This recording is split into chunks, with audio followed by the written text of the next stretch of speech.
Hey everyone, welcome to another session of career coaching for software engineers. I'm looking at our website today, SweetPro, and one topic that I want to cover is this one right here, which is typical engineering levels during your career progression. So we're talking about, how do you advance from a new software engineer to more senior roles, and what does it look like? And it stems from a question that a lot of people have. Someone from Reddit was asking, I'm a recent graduate. What level should I be reaching within the next few years? Am I on track? Am I behind? And so on. And that's what we're going to cover today. So let's have a look at engineering levels. They're slightly different, but in many tech companies, engineers will be grouped, broadly speaking, into what's classed as a junior engineer, a mid-level engineer, senior engineer, staff, principal engineer. And sometimes these will have a numerical classification as well. So you might be referred to as an L3, L4, L5, L6, L7, and so on. E3, T4, T5, something like that. And before you ask, no, there is no standardization. Each company can, and they do have slightly different names and slightly different levels. But broadly speaking, within the industry, they tend to map to each other. Let's have a look at the diagram here to see what these different levels are. So when you first start out as a new grad engineer, you're typically a junior engineer.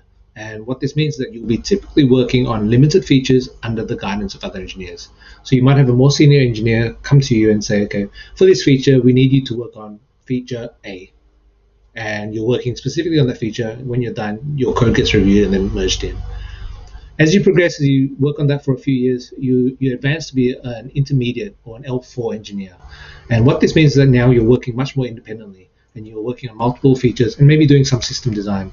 And when we say independent, it means that in a discussion where a feature, you come up with discussion that you need fixes, features A, B, and C, and you go with features A, typically with much less guidance from senior engineers. After having done that for a few years, you advance to a senior engineer level, so L5. And in these cases, you're now more focused on system design, so how different individual features fit together, and you're influencing the team. You're proposing technical best practices, making sure everyone is following the guidelines so that you have a maintainable code base. And then beyond that, if you reach a staff plus, staff, senior staff, principal engineer level, you're now looking at longer term architecture technology choices. You'll focus more on roadmap planning, so what the team works on this week, this month, this quarter, this year, and so on. And if you work with external partners, you're the one who is the face of the technical team, where you're collaborating with external partners. And you can see here on the right, what this means is that the more senior engineers, they typically handle the ambiguity and they provide guidance and clarity for the engineers that you're supporting. So most companies will not expect the junior engineer to come up with system design, whereas you definitely will have that as a staff plus engineer. And depending on the company, somewhere in between intermediate and senior engineers will be given the opportunity to do that also.